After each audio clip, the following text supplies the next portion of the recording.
So, Starfield has been out for a month now since early access, and I've been seeing a few posts asking about what's next for Starfield.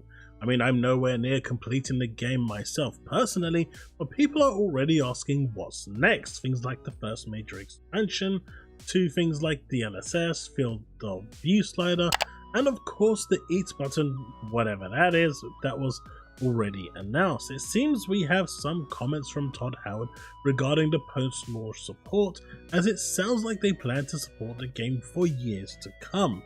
Starfield clearly has been a success for Bethesda, from over 10 million players becoming their most successful game to over 1 million concurrent players across Steam, Game Pass PC and Xbox Game Pass, and of course purely through Xbox Games console sales as well. You know, people actually buying the early access, buying the actual game. So from all fronts, the game has been truly successful, and it's great to see. Reviews have generally been good outside of the usual bunch review bombing, but people are asking what's next, where does Starfield evolve from here? So in this video I'll be covering the future of Starfield, how Bethesda looks at improving what is there, and what they will be leveraging going forward based on the information available to us. So what better place to start than Todd Howard talking future content for Starfield, speaking with CEO of Insomnia Games, Ted Price, in an interview on AIAS Game Maker's Notebook podcast, talking about the scale of games in today's time and expressed his intentions for Starfield, including its lifespan. So let's jump in straight away because Todd Howard had a lot to say in this interview. So I wanted to just jump in with a few of the segments, and then we can just discuss what's going on here. So here's how he views the release of Starfield, how it's gone, where he sees it, and you know, the type of things he's comparing it to, and so forth. Take it away, Todd. But even a game like Skyrim, which if you look at it at launch, still a really, really big game, but if you look at it today with the add-ons and then the mods, it's a much bigger game. But still a game that's played 12 years later in large numbers for us. So I think if you look at your audience, they get used to a game and they usually want to plus one it. They want to add X, Y, and Z. And the developers usually do, we do as well, right? We want to say, okay, we want to add this. So even Starfield, as we're looking at it now, we're looking at feedback. We have a big list here of here's all the things that we want to add to the game. And everybody wants to do it right away. And what we know, like, okay, let's pick our battles. Let's make sure everything's really solid, because this is a game and it's intentionally made to be played for a long time. It's one of the things we've learned from our previous games, from the Skyrim, from Fallout, that people want to play them for a very long time. So Starfield, I would say, was the most intentional going into it. This is a game people are going to play for a long time. How do we build it such that it is allowing that in a way that feels natural? And if people have played the game and if you finish the main quest, et cetera, you can see that. But it's also one where, okay, what does Starfield look like in 3 months? What does it look like in 6 months? What's it like in a year, 2 years, 3 years, 4 years, 5 years?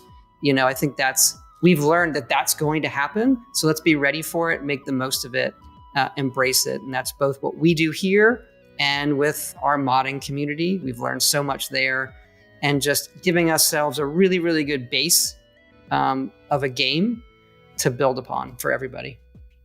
So purely from this alone, you can see Todd Howard and the team are looking way beyond what they want to do with Starfield, and hopefully that means more expansions, vehicles maybe, base for us to place our vehicles, meaning more ship customization, base to drive out the vehicle maybe? Okay, maybe I'm asking a bit too much there, but it would be cool, right? We've got that sort of thing in Star Citizen where you can physically just drive your vehicle out of the ship. That would be really nice if we could do something like that. I don't expect we will, but it would still be nice.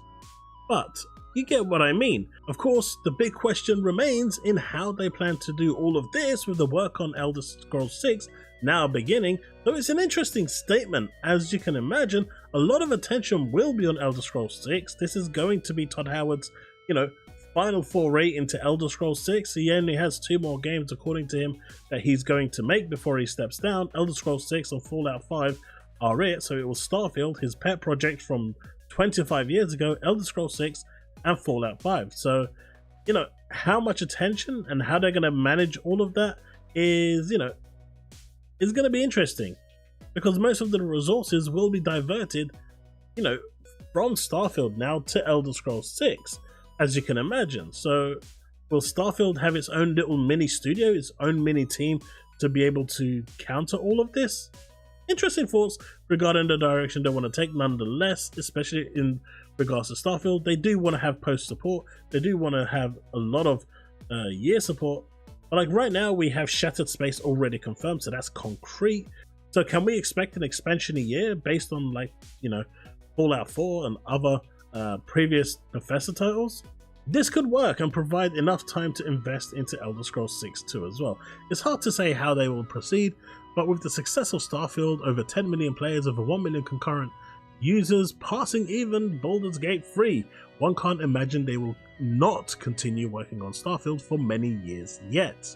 Of course, Todd Howard did, you know, want to spare a moment, as he wanted to address in this interview a hot topic among gamers within Starfield, in particular the encumbered system, as we've all experienced it in one form or another within this game, and how many players do not like the system or find it difficult to manage.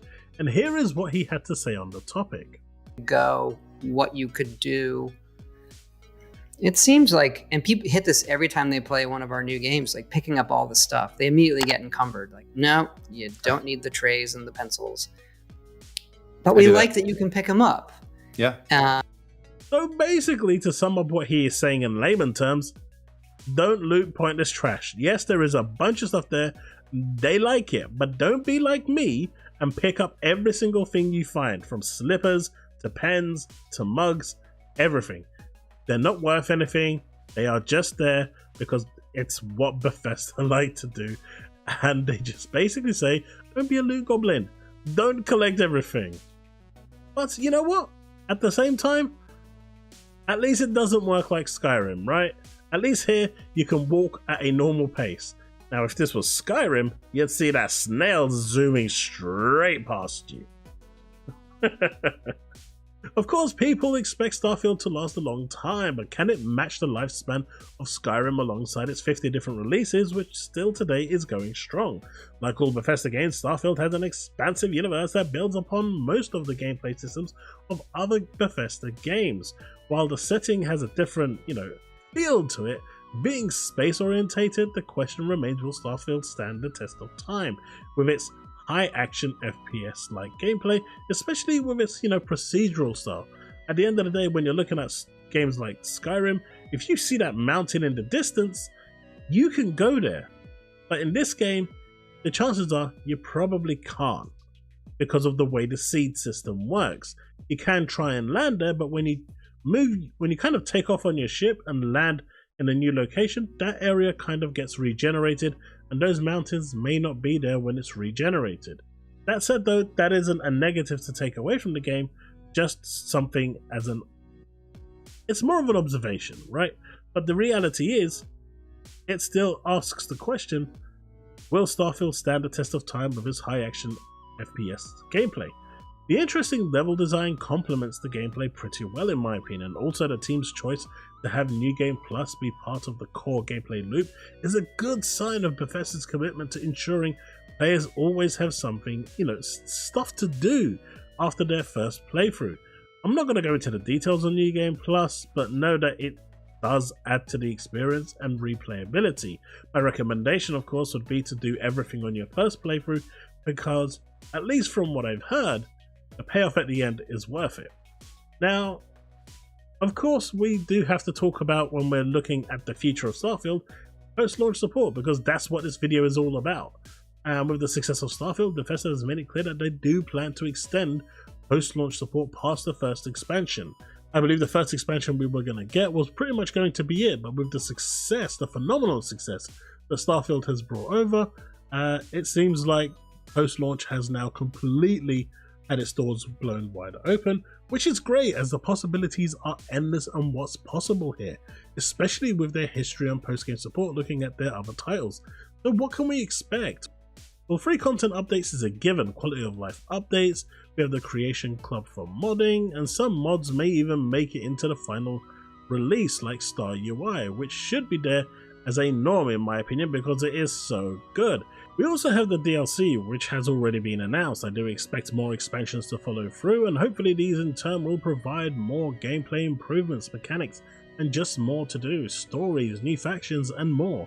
As it's procedural and there are so many planets, they can easily choose any planet to work on and make fixed points. It's exciting to think where Starfield can go. I mean, I am still fully expecting a planet to be built solely around Skyrim, Oblivion, Fallout, and maybe even some other games that are going to be cheekily taken from PlayStation. Who knows?